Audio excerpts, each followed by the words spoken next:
பல்வேறு கோரிக்கைகளை வலியுறுத்தி தமிழக விவசாயிகள் டெல்லியில் மொட்டையடித்து போராட்டம் நடத்தி வருகின்றனர். விவசாய கடன்களை தள்ளுபடி செய்ய வேண்டும் என்பன உள்ளிட்ட பல்வேறு கோரிக்கைகளை வலியுறுத்தி தமிழக விவசாயிகள் டெல்லி ஜந்தர் மந்தரில் தொடர்ச்சியாக 20வது நாளாக போராட்டத்தில் ஈடுபட்டுள்ளனர். நாள்தோறும் புதுமையான போராட்ட வடிவத்தை முன்னெடுத்து வரும் தமிழக விவசாயிகளுக்கு பல்வேறு அரசியல் கட்சியினரும் அமைப்பினரும் தங்களின் ஆதரவை தெரிவித்து வருகின்றனர்.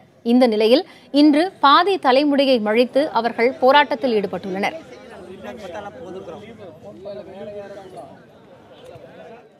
ஐயா, மத்திய மாநில அரசு எங்களை மொட்டை அடிக்காதீங்க ஐயா.